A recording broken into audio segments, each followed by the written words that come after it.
Alright, and we are back. So I went ahead and filled in one of the frames. There's a little Dorito here. And I almost finished this one, but I did not finish it because this ear is actually going to have a little bit of a color app. So what I'm going to be doing is I'm going to be using blue because that's what it's going to be. And we're just going to tie it on, and we're just going to continue wrapping the frame with this little bit. Now, when you're doing a different color than the actual frame, it can get a little bit tricky because you do kind of want to be able to color, like make sure that you're covering up all the other color bits. Like in this case, I'm doing light blue over yellow, so I want to make sure we can see as little bit yellow as possible. Now this one is actually going to have a second. Give me.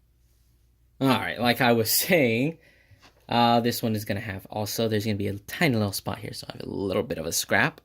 What I'm going to be doing here, since it's going to be a spot, pull up a little bit, just attach that, hook it on. Now, unfortunately, it is sitting there, so I either need to like cover it up with this, which I think I'll just do, or since it is like the ear, it would be covered up by like the inner part of the ear. But I'm just going to do that because I have some extra. Anyways, now I have this little hook. All I'm going to do is place it down and start rotating it. So it's starting to coil around itself, basically.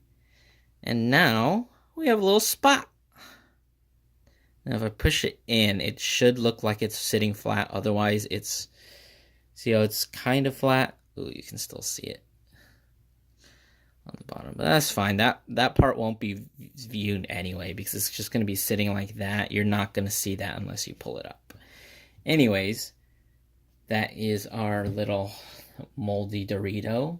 So what I'm going to be doing is, since I'm not just going to be attaching like that, otherwise there'll be a gap, what I'm going to do is I'm always going to push down a little bit so that we have this nice little divot, and now I want it to line up nicely.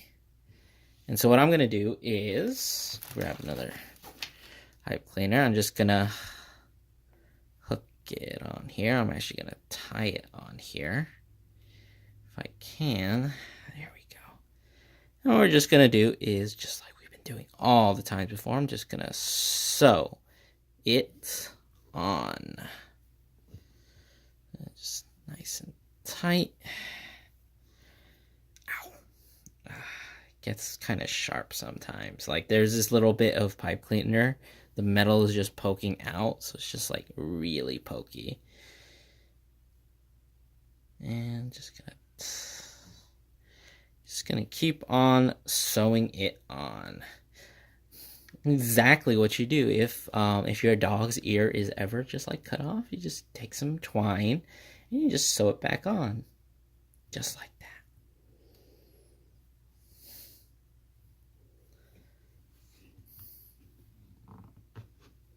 Pretty sure that's what vets do, right? if something gets cut off a dog, you just sew it back on, right? That's what they do with the tails, I think.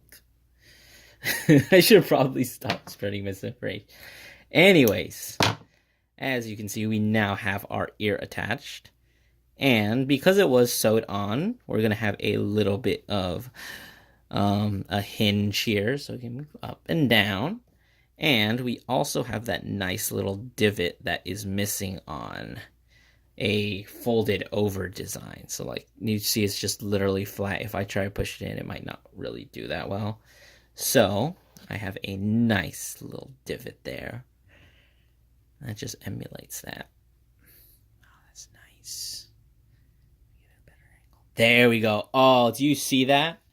Do you see how it's just like whoosh? Looks really good. Anyways, I'm going to go ahead and attach this. I'm going to sew it on, and I will see you all in the next part.